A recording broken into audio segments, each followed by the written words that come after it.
Hello and welcome to the Balancing Act. I'm your host, Sarah Sheridan, Director of Sales and Executive Recruiting at Hirewell and mom to three little ones. I'm very excited to introduce our guest today, Suzanne Jakstavish. Suzanne is an HR executive, someone I have personally known for over 5 years, and mom to son Connor. Suzanne, welcome. Thank you, Sarah. It's great to be here. I am excited to spend some time with you and just share ideas, thoughts, and really have a conversation. Well, we are excited to have you. So let's dive right in. Suzanne, can you kick us off and just share your career journey and what led you to become an HR executive? It's an interesting story, and I'm going to preface it by saying I'm not going to give you the traditional answer like, oh, I started in talent acquisition or I worked in HRIS. I want to start with how did I pick this field? And Mhm. I didn't grow up thinking I wanted to be in HR. And frankly, I don't even think HR was a profession when I was growing up. I think it was more coined personnel. But in many ways, I feel like I was always heading in this direction for really two reasons. And it's a lot to do with my parents. My dad was a Chicago firefighter for almost 30 years.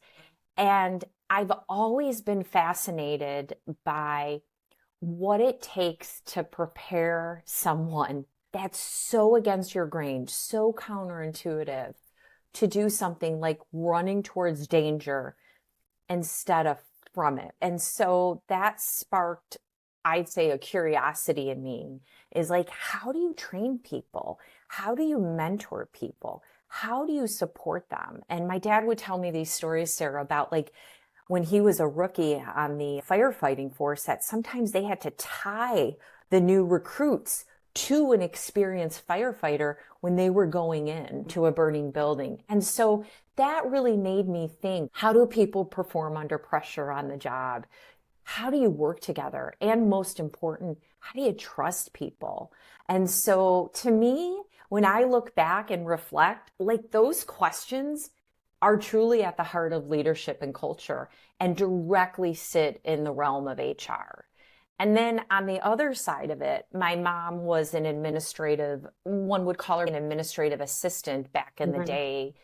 And she worked at a big manufacturing and distribution center. And I always felt from some of her stories that people weren't the priority. And it could have been viewed in some of the lack of trust or, there wasn't as much flexibility or a lack of acknowledgement.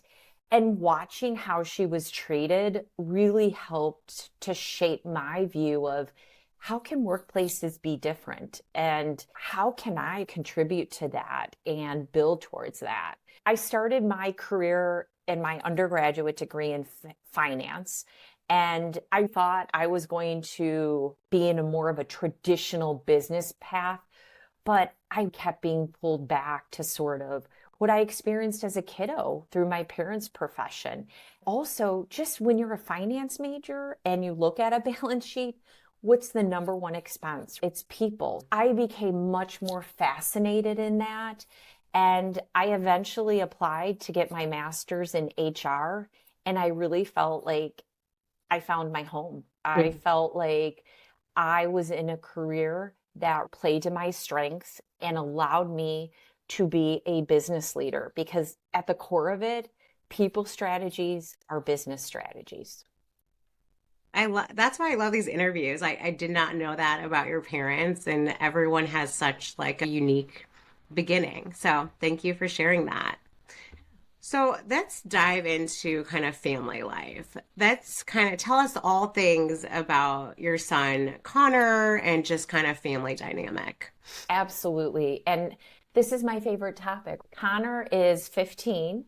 He is my only kiddo. And I would say I am blessed beyond measure to have this little guy. He is wildly curious, a big heart, and deeply empathetic.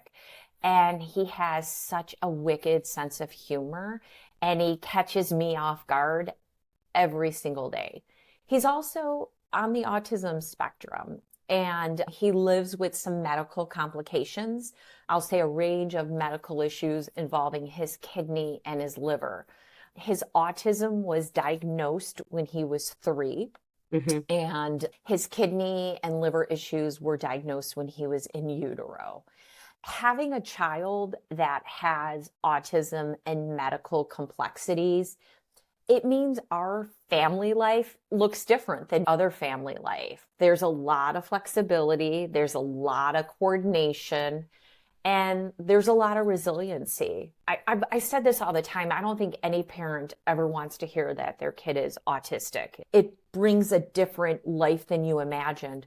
But I have to tell you, this little boy has brought me so much joy, and it has helped me be a better parent, a better leader, a better spouse, a better friend, a better sister. It has helped me to advocate fiercely. And I want to say, I thought I was an amazing advocate before. Hmm. I am an advocate now, even more. I'm an ally. I know how to navigate ambiguity, and I can hold space for both hope and for truth at the same time. It's also helped me with Connor is that it's allowed me to understand that people show up, particularly at work.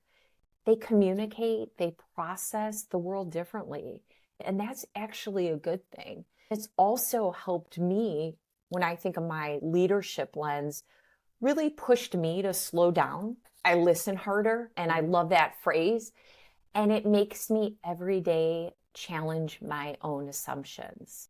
That's all things Connor. And I really think when I go back, I wouldn't change this life for anything. This boy has been my greatest teacher, and I have learned more being his mom the last 15 years that I could have picked up from any job, leadership coach, leadership course. Parenting this kiddo has made me a better human, and I'm proud of that.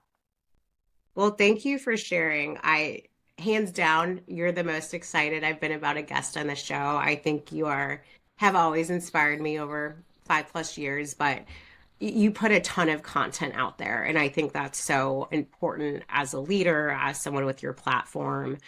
I love your LinkedIn posts that really kind of draw parallels between parenting Connor and leading a team and organization. I think one of your recent posts had shared that Connor's social squad taught you an important leadership lesson. Do you mind kind of sharing what was that lesson and how has that influenced your leadership style? Yeah. As a backdrop, I guess first, thank you. I'm always moved when people connect the stories and Yeah. the postings on LinkedIn, and I appreciate you saying that.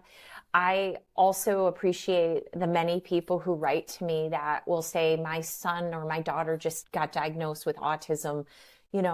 Is there hope out there? And I don't take that for granted. So thank you for amplifying it. About the social squads, as background, the community we live in has, I'll say it's sessions, just like park district, not courses, but park district opportunities for kids to be part of something. And they Hmm. have something for children who are on the spectrum with respect to building their social muscle. And it's a social squad. It's a group of 12 kiddos that get together every weekend. And the idea is it's supposed to allow interactions in a low pressure way. Although we're sort of, putting them all together, it's this way to sort of build your skill, cut your teeth on something it's not in a school setting, or you're not at a therapist office. Hmm. They're facilitated by professionals. And one of the things I noticed, and Connor has been, Sarah, in this for 3 or 4 years. And one of the things that I remarked and I wrote about on LinkedIn was that these sessions are not overly directed. And it goes against your grain. Your instinct as a parent is to step in, to Yeah. smooth it over, to say, Connor, come on, this person talked to you, or you have to reciprocate that emotion. I remember watching Connor trying to join like a group game. I think they were playing like Hungry Hippo and not quite finding that rhythm. And Right. Mama Bear's ready to go there and move him in. And one of the professionals who was organizing it said, Mom, give it a couple minutes. Let him work on it. And he was right. Connor didn't need me to step in. In fact, and this was the crux of my post, Sarah, is he needed me to step back. And I needed to trust in the process that he had all the tools he's learned and he deserves the time. He deserves the space to try and to use them. That moment is indelible. It's burned into my brain in that it reframed a lot about leadership for me. We as leaders, and I'm looking at myself too, is we sometimes think of stepping back as being disengaged. And we have to continue to reframe that about creating space for our teams to grow, to develop, for our teams to fail fast in some respect. And it means also trusting them enough to let them find their own solution, even though the path is imperfect, even though it might be slower, even though it might have been different than the one you would have chosen or recommended. And I think that Connor's journey helped me realize that leadership isn't being loud.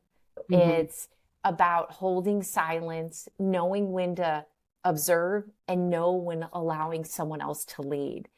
And when you do that, you invite growth and you really support your team even more. So this is another example of my son making me a better leader. I love that because I think it paints such like a good picture. I think any mom, regardless of, their season of life or their kid has kind of felt that instinct. I don't want them to suffer, kind of the mama bear instinct. And most times it's best to just sometimes just give space and let them figure it out. And at the same time, as a leader, it's hard. You're kind of hesitant to let someone you're managing fail because I think you're right. I think culturally, it's like you got to be very engaged. I don't want them to think I'm just not interested or I'm not available. But I think that is so relatable and such a great point that sometimes kind of goes understated. Sometimes the step back can be the most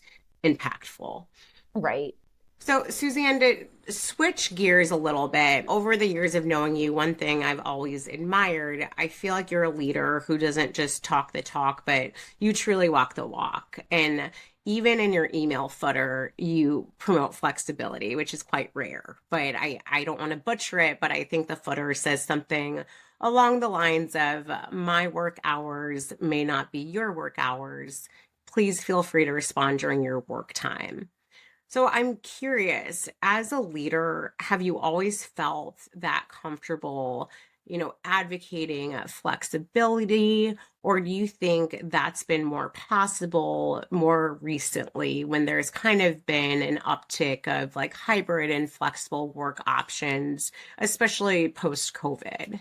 Yes, I think this message is something that has come over time as I've evolved as a leader, as I now have a child with complex medical needs.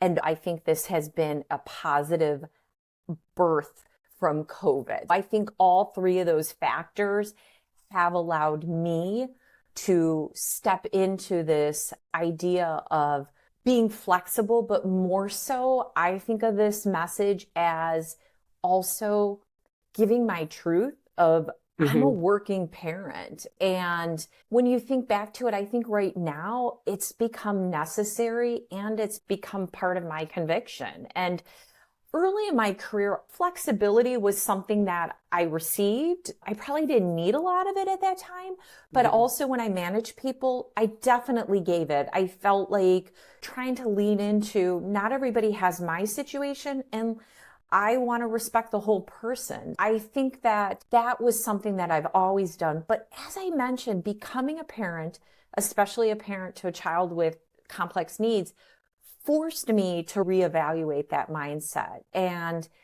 flexibility is no longer nice to have. It's how you have to show up fully for both your job, your role, Hmm. and your family. I remember when Connor was first born and I went back to work, my calendar, Sarah, looked like a Rubik's Cube. I mean, it was therapy, it was medical follow-up, Yeah. it was, follow-up meetings with specialists, it was commitments for work, all intertwined. And I think the pandemic started to help normalize conversations about flexibility. Hmm. I'm glad about that. I don't want us to say we've declared victory. Yay, COVID. There's still more to do in my mind. There's Hmm. definitely still more to do. And flexibility has to be part of the conversation around work, that it isn't being less committed. It's about making work fit into life, not the other way around, about trusting your teams, empowering your teams to deliver, even when the schedule looks different than yours. Now, I want to step back and say that doesn't mean people can work, 5 to 9 every day. This has to be rooted in business need, client support. There has to be some sort of framework that underpins that it's based on the business need. The beauty is I'm at a job right now that I do have that flexibility, but I realize that if you're a physician seeing patients every day, you don't have that ability to maybe have as much flexibility. So I just want to caveat it. Hmm. I want to also say something else that I've done as an HR leader and a leader to my team is I really try to model intentionality with it. So I intentionally say, hey team, I'm going to be out from, 1 to 2 this afternoon because I'm going to Connor's school meeting. Or by the way, everybody, Connor has horseback riding, so I have to leave Friday night at 4 p.m. I want to make sure that I telegraph that it's okay and that it's endorsed and I sanction it by me doing it. So I feel that that role model Yeah. role is so important. When leaders show, Sarah, that they can be human and high performing, it gives other individuals permission to do the same. I think if we give people the opportunity to breathe, to be humans, we get more creativity, we get more loyalty, and I believe more impact and more return in the long run. I couldn't agree more. And even as someone who's helped place some employees on your team, most recently an HR manager, while she was interviewing, she kind of shared my current situation. It's a bit rigid. I'm a hard worker, a high performer. What is their culture around if I have to pop out for a doctor's appointment or I have to go to a baseball practice? And I told her, I said, I don't want you to hear it from me. I want you to look up Suzanne. I want you to read her email footer and have a conversation because I knew it wasn't just like oh, we can be flexible. It was, I think, as a leader, you truly like practice what you preach. And I think that I can tell just kind of seeing your team, they are high producer. They also feel comfortable around you while also respecting you. So I Thank you. I hope more leaders can kind of follow that. And I certainly, even in small ways, like putting things on my calendar, not just meeting, but pediatrician appointment, trying to make small changes to just kind of put in that more like human element. Exactly. How do we normalize it? This idea that we shut off and we turn on and we shut off these different aspects of who we are, it doesn't work. And maybe that worked in the 70s Right. and perhaps in the 80s. It doesn't anymore. My hypothesis is I'm a mom, and being a mom makes me a better employee. And I'm an employee, and being an employee makes me a better mom. And that blended, those identities braided together, Sarah, are just so powerful. We're going to have to start thinking about how we show up and how we bring our whole self. As fluffy as that sounds, your whole self, but it's okay. And how do we as leaders continue to role model that? Yes, completely. Completely. So, to slightly change gears again, I think you'd mentioned you feel like the coin term work-life balance may be a bit outdated. So I'd love to hear from your perspective, what would you replace that with? Yeah, that's a good one. Kind of a loaded one. Yeah, it does feel outdated. And And I I've agree, it heard, does. yeah, and I've heard a couple, I'm not owning these ideas and themes. These are not original themes, but two that really speak to me, work-life rhythm, work-life integration. Why I prefer those terms of rhythm and integration is that balance makes it sound like it's got to be 50-50 perfect. Hmm. And if you're doing 60-40, something's wrong. Right. And it makes it seem like if it's not 50-50, nothing's in harmony. But I don't know about you. I know many people have complex life. They're caregiving, they're parents, they might be managing a household, they might be leading a team, they might be on special projects, they might be dealing with other instances and situations that we just don't know about. So life doesn't happen in balance. It happens in a rhythm. Feel like rhythm integration allows more for the ebbs and flows, that some weeks things will tilt more towards work. You got a big Hmm. deadline coming up. You got a big client facing meeting. You're trying to get a big motion out for your clients. Or who could have predicted we'd have a global pandemic 5 years ago and we'd need to be in a crisis mode response? There's no playbook for that, right? Right. Other times, like in my case, maybe my kid's having a surgery or there's a family situation. And so it's that ebbs and flows that I think gets into that rhythm. And it doesn't indicate that there's a failure because it's not 50-50. It showcases that it's reality. And rhythm gives you the opportunity to shift and adjust. It doesn't give you permission to say, oh, you know what? I'm just going to work 30% of the time. That's not what I'm suggesting. As a leader, it's my responsibility to normalize that. I don't want to treat flexibility as an exception. It's part of how healthy organizations operate. And so for me, I go back to this, Sarah. I'm not looking for a perfect 50-50 balance. That doesn't exist. How do I cultivate this rhythm that works for me, my employer, and the season of life I'm in, and that supports me to do my best work and provide meaningful contributions and to be the best mom, parent, sister, daughter, spouse, friend, what have you?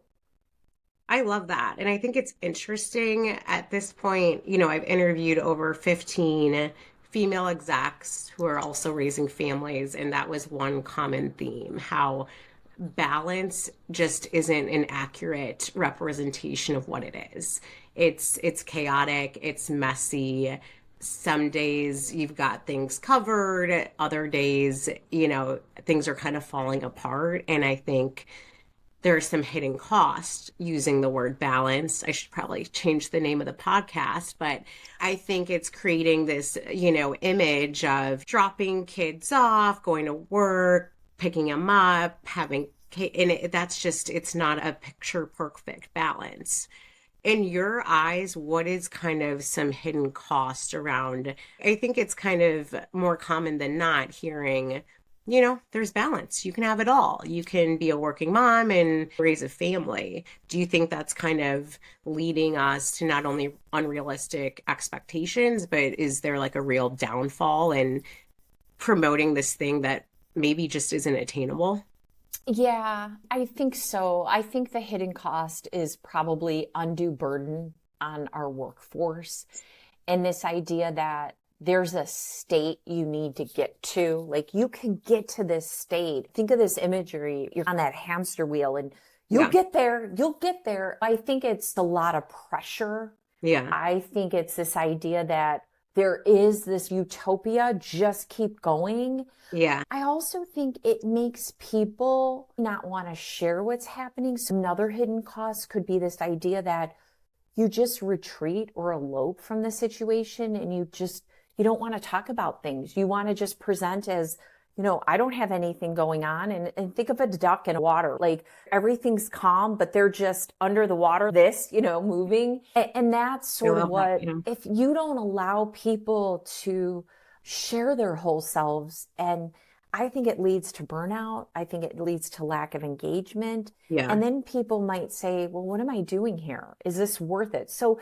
there's a lot of hidden costs. The biggest one in my mind is this idea that you can get to this perfect state, and it just doesn't exist. Right. And you can drive yourself crazy trying to get Absolutely. there and miss the important moments. I'm curious, on a personal level, as someone who's managing a very high level career, you are raising a family, you're raising a son with special needs.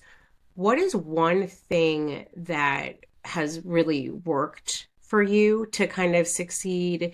And then what is one thing that still is just a genuine challenge? And you're like, I'm working at it every day. Just would love to hear from your perspective. One thing that's worked is I rely and empower my team. As I've grown in a leader, as I've grown as an individual, I've embraced this idea that I have to be open, candid, respectfully candid, Yeah. but also I have to be vulnerable and I have to explain and rely on my team.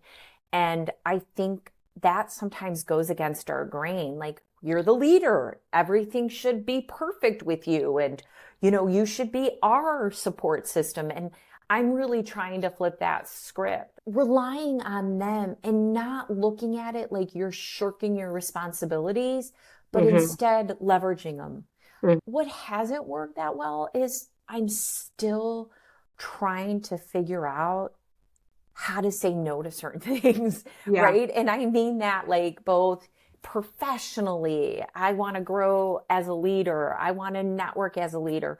Personally, I want to continue to meet my friends who I've known for 25 years. And how do I fit it all in? And I haven't been doing a good job sometimes, and I have to improve it. How do I sometimes say no? Or how do I potentially change the rhythm or the cadence of something? Yeah. Because I don't know, even moms, they feel like they have FOMO, the fear of missing out, and I don't want to miss out. So how do I respectfully change timing related to something, or say, hey, you know what? I can't do that now. I'm going to do that in 6 months and be okay with it. And Yeah. that's something I think is always going to be a daily, weekly struggle with me. And being aware of it helps. I love that. I think that is very relatable, regardless of what level you're at. So, kind of related to that, I think in today's society, working parents, especially working moms, and especially at the executive level, I think have this like pressure to kind of do it all. And you're not like this, but unfortunately, I think there's still it's kind of the norm to like make it look easy and not admit exhaustion or feel you can be vulnerable and say, hey, like I'm human. I feel a little underwater right now. I could use some support. So, how do you personally like deal with that level of pressure? Just again, you're managing so many things. I guess any like strategies for how you go about managing this? These are my thoughts and This is ideas. your And internal mind. yeah, and some of them work. My husband and I really rely on each other. So there are times we do a lot of things, medical appointments, therapies, what have you, together with Connor. But the nature of our work, sometimes one of us has to take the lead. Ability to work on a team with my spouse, my husband, is a big thing. What I'm trying to get at is I'm able to say, I can still be involved, even if I'm not holding my son's hand. I Hmm. can still be engaged. My son's in horseback riding and he does horseback lessons and it's part of his therapy. And I can send my husband a video because when I take him, my husband can still participate. What I'm trying to say is working together and realizing there's only so much you can do. The other thing is I try to ground myself in saying, okay, what is top of mind? What's the most urgent thing? What is the priority for this week? And I try to anchor around that.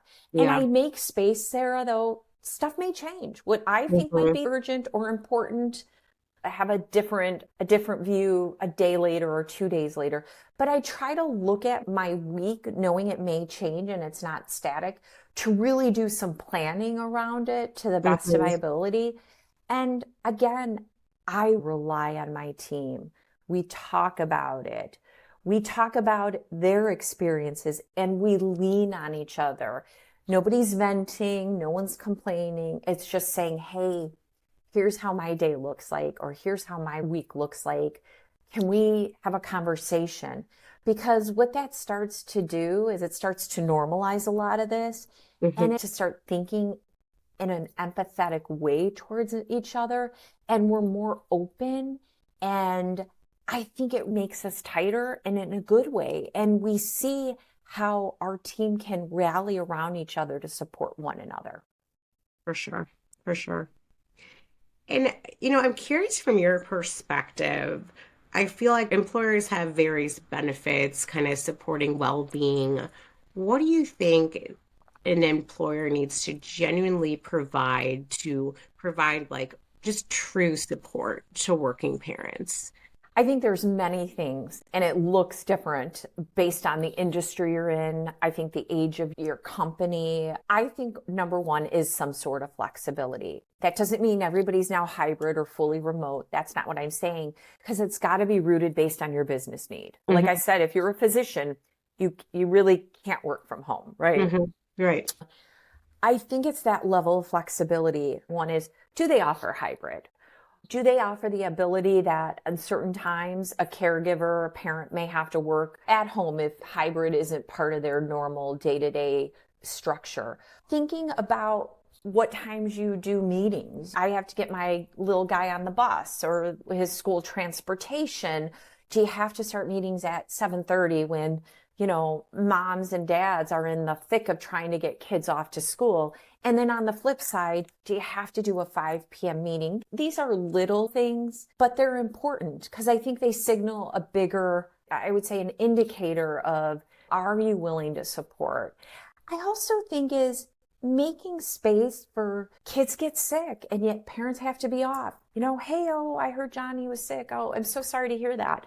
And be okay with it. And those are just some small things, but in my mind, they're impactful too. And they Right. signal to your larger population that, hey, you respect working parents and they're Right. important here.